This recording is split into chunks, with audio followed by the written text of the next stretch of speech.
Welcome back to the NFL Slate Show on the 1009 Network. It is week 4 of the league. We got our first week of games across the pond with the Vikings and uh, Vikings and Saints. You got Texans on there. You threw me off. Um, Dolphins and Bengals start tonight. Sunday night, Chiefs, Tampa. Um, Rams, Niners Monday night, which is now, but just another week of NFL football. Yeah, I mean, it starts off with a pretty good quarterback matchup tonight. We got Tua headed to Joe Burrow and the Bengals. They are a 3.5-point dog in Cincinnati. Seems like everybody's on Cincinnati, so that'll be an interesting one to see if the sharp money in the public potentially aligned here comes through. But I don't know. I might just sit back and watch that one. It should be a lot of offense. Total is about 48.5, so maybe expecting a bit of a slow start with Cincy's O-line issues, and then Miami coming off the just incredible win last week. So, short week for them. They got a couple guys banged up. Two was in and out of practice. I think Tyreek or Jalen Waddle was in and out of practice as well. So hopefully those guys are up and ready in what should be certainly a better Thursday night game than last week. So I'm looking forward to it. The past couple, these primetime games end up like Thursday, Sunday, and Monday night primetime games have not been great. No, I think the bar was set way too high with the Chargers and Chiefs. And then since then, it's just been terrible. So yeah, I agree. This should be one of the better ones, hopefully, because these two offenses, when their quarterbacks are allowed to throw the ball, can do some pretty special things. So I think it should be a good one for sure. I would say I think the Bengals get it done. There's a lot of weird Vegas dynamics going on, but I think just the Dolphins coming off a short week and what it took to win last week, I just think the Bengals squeak one out. I'm liking that plus 3.5 though. It's speaking to me. Yeah, that hook is definitely pretty inviting, but yeah, so, we mentioned some lackluster quarterbacks in the past in these primetime spots. That's certainly not the case this week. Thank goodness. Yeah. And speaking of lackluster quarterbacks, some of them have been shipped abroad because, like you mentioned off the top, we do have the Vikings and the Saints at 9:30. So make sure to get up and get your guys in for fantasy football. God save the Queen. Oh, wait. We'll wait for that. But the Saints are marching. Yeah. So, again, 9:30 in the morning. So, pretty early in the morning for the fantasy folks. Make sure you got your guys in. Michael Thomas in out of practice. Jameis as well today. Michael Thomas hurt? No.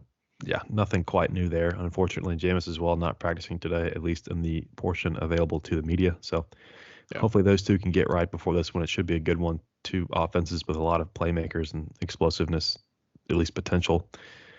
The Vikings, I think, really, really need this one if they want to keep pace with the Packers in the NFC North. I think that, the head-to-head win is big, but you got to go week in, week out and get as many as you can. And this is definitely one on the schedule you would put towards the likely win category. So if they want to keep pace, I think this is one that they're going to have to win. The Packers get the Patriots at home, so that's going to be a win. And so the second half division and the two-team race, it's looking to be. I love the Lions, but I just don't quite see them there this season. So big one for the Vikings. I did leave it off because actually, no, I didn't. Never mind. We'll get to that one later. Yeah. Sorry, Saints fans, that the Panthers really hurt y'all last week. We beat up on your players. But, we moved y'all to 0-1 in the division. The Panthers are the superior team against y'all right now. So suck on those toes. No, but I think both teams actually kind of need the Saints need a big bounce back victory. And like you mentioned, the Vikings need to try and keep pace with the Packers. Michael Thomas is, if he's a full go, he's obviously a difference maker. We saw that week 1. And then is Jarvis Landry a go? Because I remember he got hurt during the Panthers game. I haven't seen if he is. I think he was unscathed relatively compared to Michael Thomas. I think they were both iffy to begin the week, but I think Landry has been practicing and Michael Thomas has not been. But they got Chris Olave, the most productive rookie receiver so far. Maybe in his stead, hopefully not. But yeah, I'm really mad about the Panthers. I tried to talk myself into it all week. I had a good feeling. I actually ended up betting on them and won that pretty easily. I will say Jameis tried to make it a bit of a sweat late, but wasn't quite enough. So shout out to the Panthers, the players at least, not the coaches, for getting the win in spite of Matt Rule. I don't trust him at all.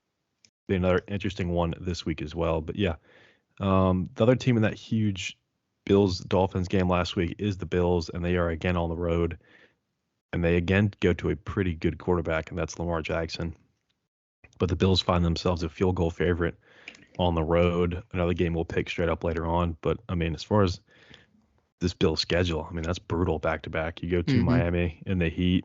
They've got probably the most explosive receiver duo in the league now in Waddle and Hill. And now they go to Baltimore, who can hurt you a million different ways with J.K. Dobbins now healthy. So, Yeah. this is, And the Bills' secondary is already pretty thin. So. right.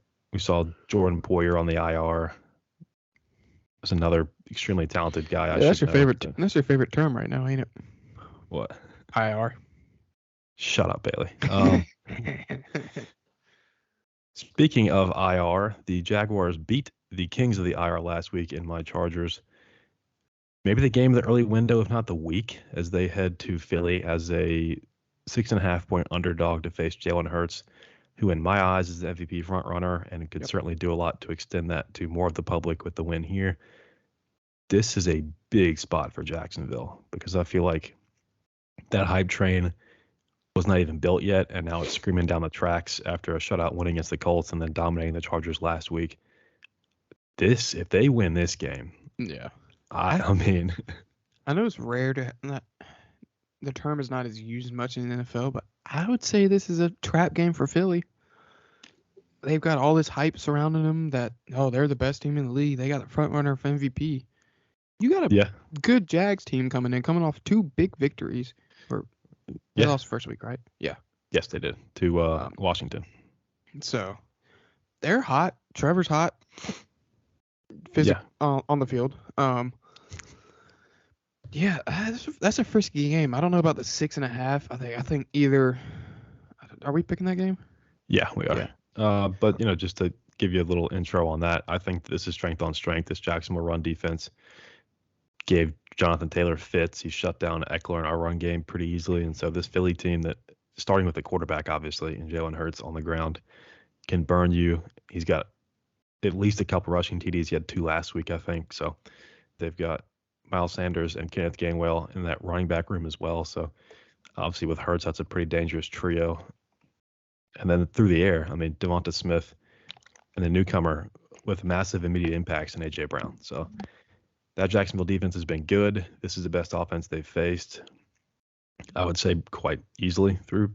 This is now week 4. So we'll pick that game later on, but that is definitely, I think, similar to Bills Dolphins last week when you look at it and you think, all right, I am watching every snap of that game if I can. Yeah.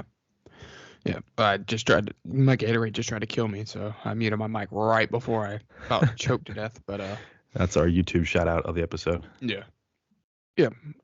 Couple fun games to start off the 1 o'clock hour. So definitely going to be something to pay attention to during the day. Yeah, absolutely. And then a game that has a lot of division implications, but has lost certainly a lot of the steam that it had previously. We mentioned this with the Packers and Bucks last week because of injuries, but this is a little bit more just because of how bad these teams have looked so far. The Titans head to the Colts. The Colts 3.5-point home favorites, hoping to have Michael Pittman and Alec Pierce for this one to complement Jonathan Taylor and a very iffy Matt Ryan through 3 weeks for this offense. So I don't know. I mean, this is another one like we mentioned last week. Preseason, this is the game of the week. 2 teams that could win 11, 12 games pretty easily. And now you're just thinking, am I even going to watch this game? Yeah. It's a game of if the running backs can play. Jonathan Taylor has not been off to the best year so far, or best start for him. And Derrick Henry finally got going last week. So you'd like to see Derrick Henry be able to repeat that statistical showing from last week, and then obviously Jonathan Taylor, who was a number 1 pick in a lot of leagues, majority leagues, probably all leagues. I'd say 90%, yeah. Definitely got to get him going. You're not going to win 10 games with Matt Ryan just throwing the ball. So no, not at this point in his career, absolutely not. So again, just weird. There's some injuries here and there. I mean, Harold Landry, one of the key guys in that Tennessee defense, is out for the year. Shaquille Leonard, previously known as Darius, I don't think he'll be up for this one either for Indy on the other side. So 2 of the leaders of the defense is potentially missing. Total's still pretty low at 43.5. We haven't seen much in these offenses to warrant any expectations of a shootout, but that total sounds about right. Give each team about 3-4 scoring drives, but that could easily be a bunch of 3s rather than 7s. Yeah, I agree. Team looking to build on some momentum, though. The Panthers. Shut up. 1.5 favorites against FaZe Kyler and the Cardinals. West Coast team coming to the East Coast. These cross-country dynamics always interesting. Are you surprised to see the Panthers favored here? Very much so. I don't know if that has anything to do with us whooping them last year. But I saw that earlier and I was like, excuse me? So unless our defense plays like it plays against the Saints and our offense is somewhat functional, I can see it, but Panthers still got a lot to prove to me in order for me to start actually believing in them and trusting to bet a spread against them. Yeah, that's another one we'll talk later just because of how close the spread is. I think it might be the closest one, except for the Sunday night matchup. But before we get to the late slate, the Raiders and the Broncos facing off to try and decide who will be the third best team in the AFC West. Another one, even though there's only, 3 games in the middle window, you really might not watch any of because of how terrible these teams have looked so far. Denver has squeaked by some bad teams. Vegas has lost every team. So what are you thinking here? I'm looking at a terrible game. Just there's nothing fun about this game because obviously Denver's offense is terrible. The Raiders are probably the best 0-3 team.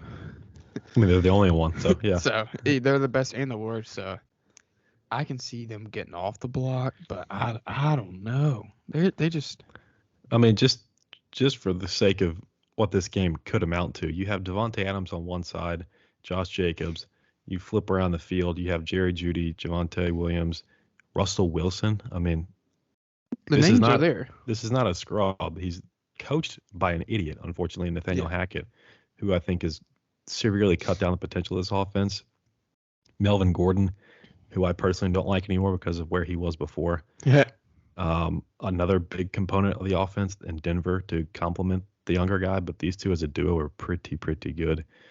Vegas with Zamir White, the younger guy out of Georgia.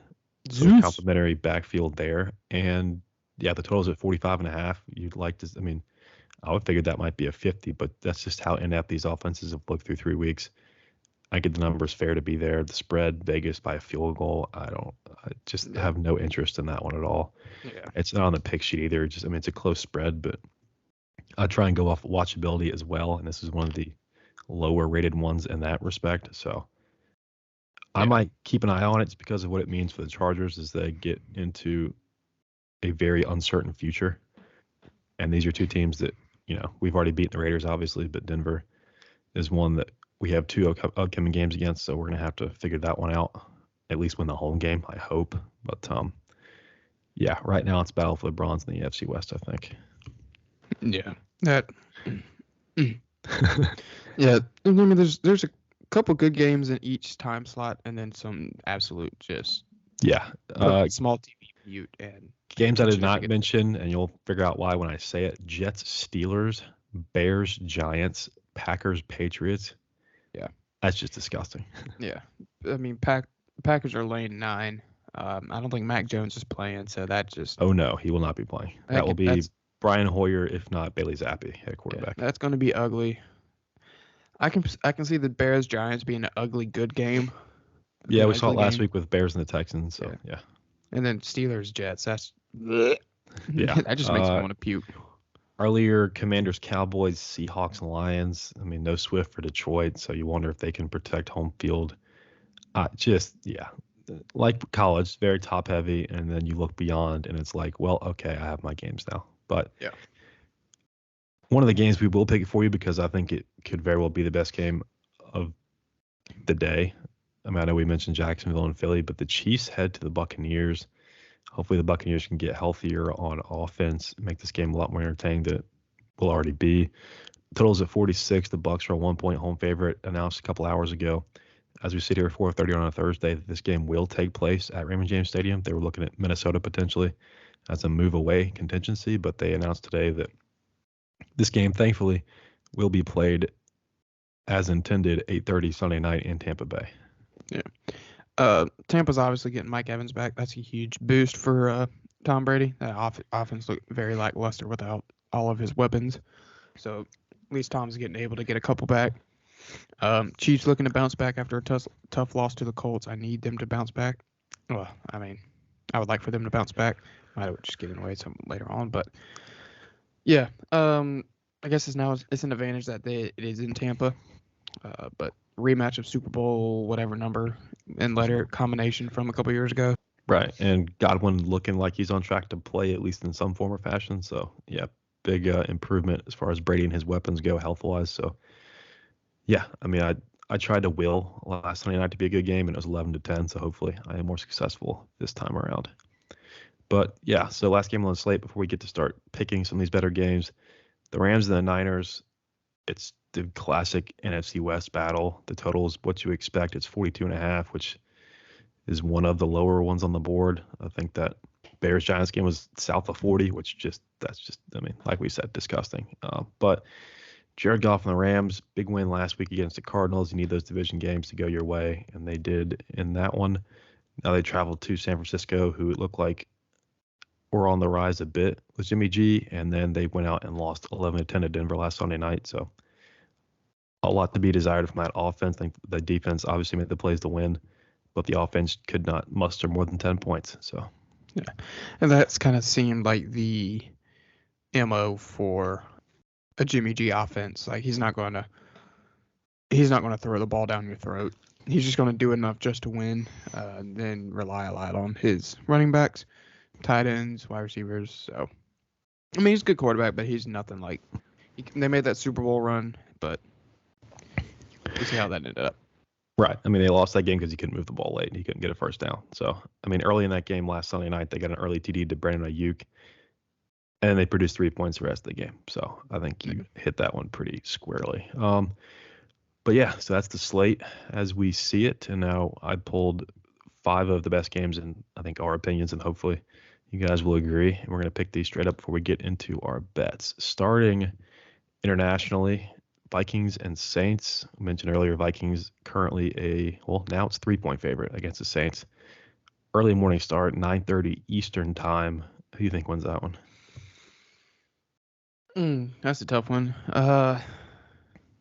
It's just a weird game all the way out in London. Those games always get weird. I don't think Jameis is obviously fully healthy. We saw that last week. Don't know about Michael Thomas yet, so I'm going to go Vikings.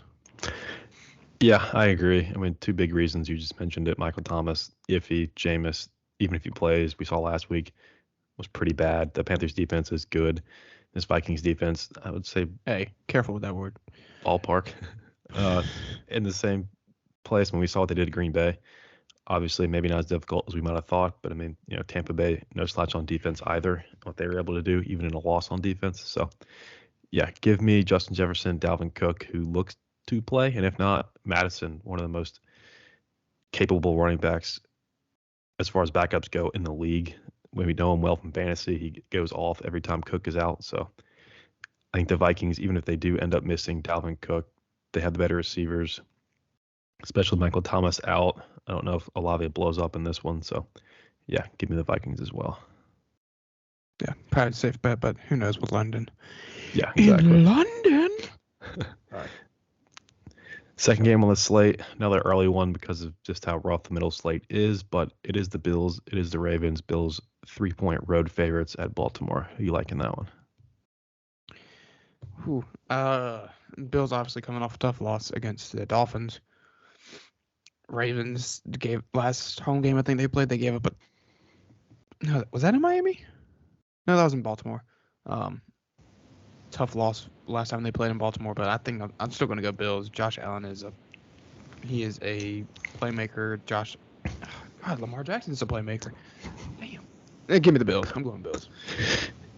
Yeah, I think that this is the one I struggle with the most. It was Panthers Saints last week for me, and this week I find myself here as far as a coin flip goes. I just can't imagine this Bills team dropping back-to-back games. And I realized that they were on the road for both, and they're facing 2 pretty talented offenses. I just don't think they lose back-to-back games. I know the secondary is beat up. Rashad Bateman might beat them over the top a couple times, but the fact these Bills may be 2